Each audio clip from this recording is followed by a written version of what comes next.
सबको जय मसीह की। मैं जतिन बब्बर और आप देख रहे हैं मसीह परिवार चैनल। जैसे कि आप सब जानते हैं कि मैं इस चैनल पे प्रभु के अलग अलग दासों की वीडियोस डालता हूं, तो अगर आपको हमारा चैनल अच्छा लगता है तो आप इस चैनल को ज़्यादा से ज़्यादा सब्सक्राइब जरूर करें, ताकि आप प्रभु के वचन को सुन सके। वीडियोस को ज़्यादा से ज़्यादा शेयर करें, ताकि जिन लोगों तक वचन नहीं पहुंचा उन तक भी वचन पहुंच सके। सबको जय मसीह की। एक बार मैं आपसे दोबारा कहूँगा कि इस चैनल को सब्सक्राइब जरूर करें और वीडियोस को ज़्यादा से ज़्यादा शेयर करें। जय मसीह की। और इसे कैसा करना, कैसी लिमिट में रखना, कितनी प्रेयर करनी, कितनी बाइबल रीडिंग, फास्टिंग कितना। ये फास्टिंग वाले लोग क्या होते हैं, 40 फास्टिंग एक जगह पास्टर ने 40 फास्टिंग पास्टर के बिलीवर ने 40 फास्टिंग रख लिए। आत्मिक बिलीवर था, आज्ञाकारी था।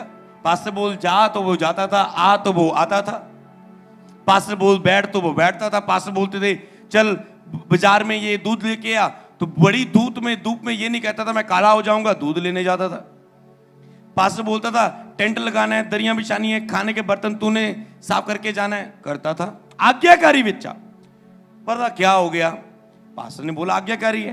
पास्टर अभी किसी महीने के लिए कहीं बाहर जा रहा था, और पास्टर ने क्या बोला कि मैं बाहर जा रहा हूं, तू आज्ञाकारी बंदा है, ख्याल रखना है पूरी चर्च का क्या रखना, ख्याल रखना। तो पास्टर चला गया कि संडे मीटिंग ऐसे ऐसे करना, ऐसे ऐसे प्रार्थना कर लिया करो मिलके। छोटी कलीसिया थी, बड़ी नहीं थी, थोड़े लोग ऐसे केस झुंड, जैसे डिसाइपल में फैमिली चर्च होती थी छोटी, 7 जनों की, 8 जनों की। तो उसने क्या रखना है इन लोगों का, इनके साथ आपस में बैठ के प्रार्थना कर लिया करो, थोड़ी सी वचन पढ़ लिया करो, 5-5 मिनट सब मिलके प्रार्थना कर लेना, थोड़े थोड़े वचन बोल लेना, 10-10 मिनट वचन पढ़ लेना, तो बाकी फिर मैं संडे आगे फिर मैं आके फिर आने वाले एतवार मैं आ जाऊंगा, इतने एतवार बाद। तो ये बंदा 40 फास्टिंग में था। तो ये उपवास में इतना आत्मा इसकी भर गया, आत्मा में फास्टिंग भरती है आपको। उपवास में इतना भर गया, ओवर कॉन्फिडेंस हो गया, ओवर स्पिरिचुअल हो गया, प्रेयर में नहीं था और वचन की नॉलेज नहीं थी ज्यादा। प्रेयर में तो था, चलो मान लो प्रेयर वाला तो संडे भी था कोई, तो प्रेयर में था, प्रेयर के साथ फास्टिंग कर रहा था। फास्टिंग और प्रेयर तो बहुत भरने लगा, और उसके बाद बहुत भर गया, पर वचन की नॉलेज नहीं थी जैसे वचन की नॉलेज होती है। हालेलुया। किसी पर शीघ्र हाथ ना रखना, या किसी पर मतलब हर वो चीजें जो जब तक वचन की जब तक तुम सिद्ध नहीं हो जाते, तो बहुत सारी बातें। तो इसने क्या किया, पूरी आत्मा में भर के कलीसिया में, चल इसके ऊपर ले हैंड, चल इसके ऊपर ले हैंड, चल इसके ऊपर भविष्यवाणी, इसकी दुष्ट आत्मा कलीसिया में, कलीसिया की दुष्ट आत्मा इसमें, मतलब पूरा हाथ रख के इसकी सारी पाप कलीसिया में डाल दिए, कलीसिया के सारे पाप अपने अंदर डाल लिए ले हैंड के द्वारा, लाइव ट्रांसफर पूरा तहस बहस। पास्टर ने आके देखा, ये कहां मैं पाप की नगरी में आ गया, वापस आया, ये कहां मैं पाप की नगरी में आ गया। मुझे क्या महसूस हो रहा है, हर कोई व्यक्ति गुस्सा ऐसे देख रहा है मुझे, हर कोई उदास होके बैठा है। संडे आता है, किसी को वचन में इंटरेस्ट नहीं, कोई कैसा तहस महस कर दिया सब कुछ। हालेलुया। क्या उपवास और प्रार्थना में बढ़ के, वचन में नहीं। इसलिए मैं आपको बताता हूं, जब तुम बढ़ो तो सब में थोड़ा थोड़ा बराबर करके बढ़ना। एक में बढ़ते जाते ओवर स्पिरिचुअल हो जाओगे। खास करके विश्वास से पहले आता है सुनने से वचन, तो वचन में ज्यादा कर बढ़ना। हालेलुया। प्रार्थना में आप इसलिए जाते हो कि आप वचन आपको समझ आए, तो अंदर लक्ष्य क्या है प्रार्थना के बाद, वचन ही है ना, कि हम परमेश्वर की सुन पाए। तो जो प्रभु की संगति में रहता है, हालेलुया। तो आपने अभी ये देखा कि आपको विश्वास के साथ इन तीनों चीजों में बढ़ना है, इनको बराबर रखना है। उपवास और वचन की मैं बात कर रहा हूं, और साथ में मैं फास्टिंग जोड़ रहा हूं। हालेलुया। यूहन्ना 1:1, आदि में क्या था, वचन परमेश्वर के क्या था, और वचन ही क्या था। ओके, तो आदि में वचन था, वचन ही परमेश्वर के साथ था, और वचन ही परमेश्वर था।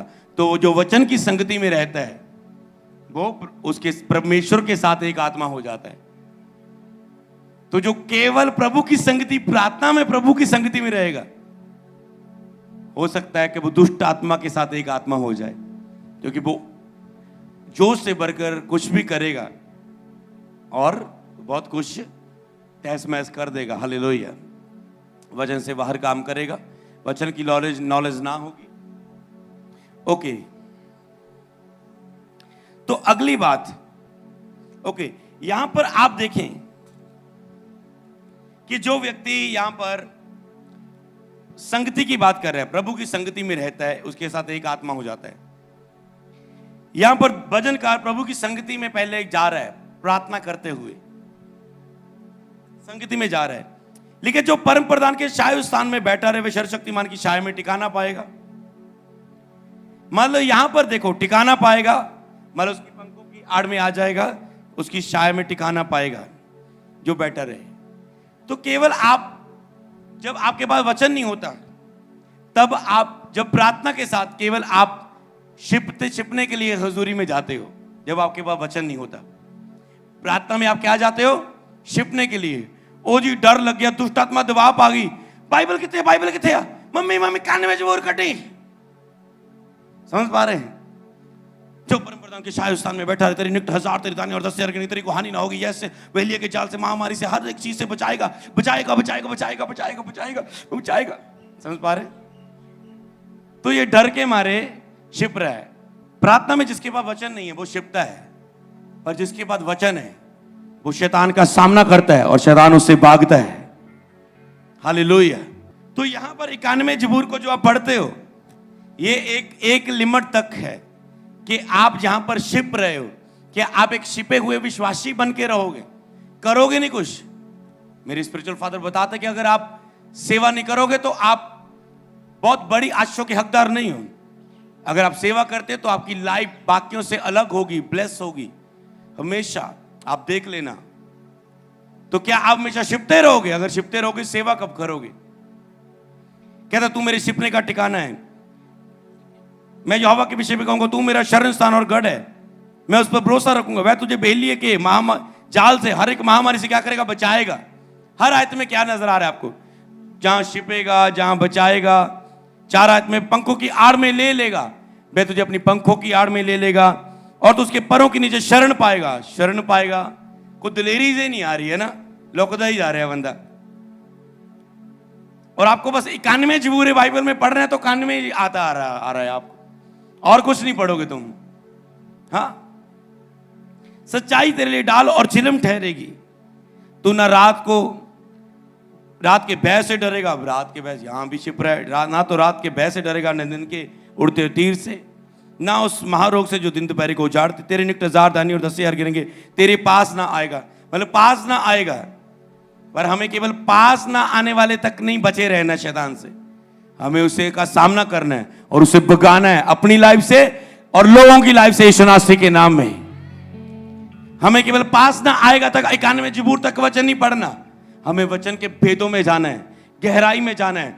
ये गहरा समुंदर है, डूब जाना है इसमें। जब पूरा डूब जाओगे तो एक ही काम रहेगा, ऊपर ही आओगे। फिर एक टाइम आता तुम डूबते हो, मरते हो अपने आप के लिए, डूबते जाते हो, फिर एक टाइम आता तुम ऊपर आते हो। फिर हालेलुया, तेरे पास ना आएगा। हालेलुया। 10 में लिखा है, कोई विपत्ति तुझ पर ना पड़ेगी, ना कोई दुख तेरे डेरे के निकट आएगा। मतलब सुरक्षा ही है, वह तेरी रक्षा करेगा। 11 आयत में एंड में लिखा है, पत्थरों से तुझे ठेस ना लगेगी। हालेलुया। संकट में वह तेरी, 15 आयत में लिखा एंड में, संकट में वह तेरे संग रहेगा। समझ पा रहे हैं कि आप छिपते ही रहोगे। हालेलुया। किसमें दृढ़ होकर सामना करने के लिए बोला है? विश्वास में। विश्वास किससे बढ़ता है? वचन सुनने से। कहते सारे हथियार बांध लो, एंड में ये वचन होगा, और विश्वास में दृढ़ होके, एक जगह लिखा है शैतान का सामना करो, तुम्हारे सामने से भाग जाएगा। विश्वास में दृढ़ होकर सामना करना है, ना कि केवल छिपते ही रहना है। केवल प्रार्थना करने वाले लोग छिपते हैं, सुरक्षा की मांग करते हैं। प्रभु जी कामते जा रहे हैं मेरी रक्षा करना, पर जो वचन में चलते हैं उन्हें पता है मैं खुदा की सेवा करता हूं, वो मेरा ख्याल रखेगा, वो मेरे अंग संग मेरे साथ है। उसे 15 मिनट छिपने के लिए प्रेयर करके नहीं जाना पड़ता घर से। उन्हें पता है सेना का यहोवा हमारे अंग संग है, याकूब का परमेश्वर हमारा ऊंचा गढ़ है। हालेलुया। उन्हें पता है, वो जीते ही ऐसे विश्वास में। हालेलुया। उनके अंदर फेथ ही ऐसा रहता है कि उन्हें वचन बोलना क्या, उनकी आत्मा में अंदर तेरे वचन को मैंने हृदय में रख छोड़ा है। वो केवल बोलने की भी नहीं, वो उन्हें हृदय में ऐसे रखा हुआ है कि उन्हें पता है वो जादू टूना घर में कोई जो छिपता है वो घर देखेगा जादू टूना, मम्मी कर दे खून दे चिट्टे, खून दे चिट्टे, मम्मी नींबू। समझ पा रहे ना? तो वो सोचेंगे, वो डरेंगे, मम्मी चौल। और क्या क्या होता है, हाँ जिन्होंने एक्सपीरियंस किया होगा उनको पता होगा। हालेलुया। जादू टूने हमारे तो नहीं आए कभी पंगा लेने के लिए, तो ये डरते हैं। तो जो वचन से भरा होगा वो क्या करेगा? मान लो अगर ये पूछ रहा है, पासी अगर घर में ऐसा जादू टूना हो तो क्या करें? हम उठा सकते हैं? हम जब पास्टर को प्रेयर करके बुलाएं, पास्टर जी आयो 2 घंटे का सफर करके उठायो था जरा, हाँ, तो वो सवाल रहता है। तो जो तो विश्वास में निर्बल है, अगर वो डर डर के चिकामा जना पता नहीं कंफ्यूज, हाँ ठीक है, मम्मी कितना तू चकूंगी, तू पैन तू चकूंगी, मैं चक दी छड़ तू मैं चक दी, ओके वो उठा रहे, मतलब मान लो ये पड़ा है, उठा रहे, मम्मी ध्यान ना छड़, मम्मी तो प्रार्थना कर दे, फोन कर दे, समझ पा रहे हैं? तो इधर डर रहा है पूरा। अब डर डर के चलो कोई नहीं उठा देने, बच्चन से दम भी लिखे अंदरों डरी भी जाने। तो क्या करेगा जब जो उठाएगा? दिल से उल्टा पड़ेगा यदि उत्ते कि नहीं पड़ेगा? पड़ेगा ना, क्योंकि जो कुछ विश्वास से नहीं वो प्रभु को प्रसन्न नहीं कर सकता, पवित्र आत्मा काम नहीं करेगा वहां पर। अगर इधर और चर्च का विश्वासी आ गया, 7 साल का छोटा मुंडा स्कूल तो आया, मम्मी जी की रौला पाया, बेटा जादू टूना और छड्डे मम्मी बाइबल च लिखिया विश्वास करने वाले चिन्ह होणगे, मेरे नाम च दुष्ट आत्मा कड्डणगे, सप्पां नूं उठा लैणगे, कोई नाशक वस्तु असर ना करेगी। याकूब दे घराणे ते किहड़ा जादू टूना चलदा? असीं यीशु मसीह नूं मनदे, याकूब दे घराणे तो आ हैं। छड्ड परे लै मम्मी, चल परे हट, की है कूड़ा ये है। समझ पा रहे हैं? इसको कुछ होगा या नहीं होगा? नहीं होगा। क्यों? इसने विश्वास से किया है, बिना डरे हुए किया। हालेलुया। इसीलिए विश्वास में दृढ़ होके शैतान का सामना करो, तुम्हारे सामने से भाग जाएगा। जब तूने इस जादू टोने को विश्वास से डांटा है, ये पड़ा तो है किसके ऊपर? बताओ किसके ऊपर पड़ा है? जिसने भेजा था। जो तुमने देखा मैं जादू टोना किया, एक कुड़ी बड़ी पिछे आ रही ना दी पढ़न दी, मेरे बच्चे तो बट ज्यादा नंबर ले जाती है। ਇਹਦਾ ਬੱਚੀ ਦਾ ਬਾਬਾ ਜੀ ਐਦਾਂ ਦਾ ਕੁਝ ਕਰੋ ਸਿਰ ਦੁਖਦਾ ਰਹੇ, ਕਦੇ ਪੜੇ ਨਾ ਪਾਏ। ਹੋ ਗਈ ਸਿਰ ਜਦ ਬੱਚੇ ਨੇ ਕਹਾ ਮੇਰਾ ਸਿਰ ਜਿਹਾ ਦੁਖੀ ਜਾਂਦਾ, 2 महीने हो गए और याद आएगा अरे सिर दुख, यही तो जादू उन्होंने उसमें किया था। आगे से पंगा नहीं लेने का, आगे से पंगा नहीं लेने का, इनको मत छेड़ने का। समझ पा रहे? वाह इनको मत छेड़ने का। तो सामना करो तो वो भाग जाएगा। और फिर क्या आएगा उनको पता, वो यार ओदे को नहीं जाना, किधर जाइए? जब जो दुष्ट आत्मा दूर होती तो सूखी जगह ढूंढती कहीं जाऊं, कहां जाऊं। उसके पास तो नहीं जाना, खाल भुखे पेट रह लूंगी, दुष्ट आत्मा होगी। सूखी जगह ढूंढती है, खुराक उसका खुराक पाप है, भुखी रह लूंगी खाने पीने तो बिना। ओदे कोल नहीं जाना, वो तो बड़ी अग जालदा, बड़े वचन मारदा होता। समझ पा रहे ना? ओदे कोल नहीं जाना। आप फ्री होंगे, आप आजादी से फिर सेवा कर पाओगे जैसे हम कर पा रहे हैं। फिर आपको कोई रोक टोक नहीं होगी, आप आराम से गरजेंगे यीशु मसीह के नाम में। हालेलुया। ये कौन बनाता आपको? वचन। लोग बहाने बनाएंगे, उनको लगता है बहाने से काम चल जाएगा। प्रभु मैं तो बयान पढ़ा ना, मेरा तो इतनी सर जूगा, मेरा तू दिल देखता ना। नो, तुझे वचन के लिए भूख साबित करनी होगी। एक व्यक्ति मेरे पास आया, कहते मैं ऐसे सेवा करता हूं, मैं केवल सुनता हूं पर मैं वचन को पढ़ नहीं पाता क्योंकि मैं पढ़ाई लिखाई नहीं की। मैंने कहा सीख इसे, क्योंकि नहीं तो तू सुन के तो उतना नहीं बढ़ पाएगा सेवा में। तुझे वचन खुद पढ़ना होगा, तुझे पढ़ाई लिखाई आनी चाहिए, तुझे लिखना आना चाहिए, ताकि तुम उन बातों को याद रख सको। हालेलुया। तो इसीलिए आपको ध्यान से समझना है कि विश्वास हमारा कैसे काम करता है। तो प्रार्थना में कई लोग केवल छिपते हैं, पर हम केवल छिपने वाले विश्वासी नहीं बनेंगे। हम कौन बनेंगे? ये वचन वाले विश्वासी पढ़ेंगे हम। इफिसियों की किताब 6 अध्याय उसकी 16 से 18, जो मैंने संडे बोला था इस वचन पे खत्म करेंगे। इफिसियों की किताब 6 की 16 से 18। 16 में क्या लिखा? पर इससे पहले आपको घर जाके पढ़ना है। और उन सबके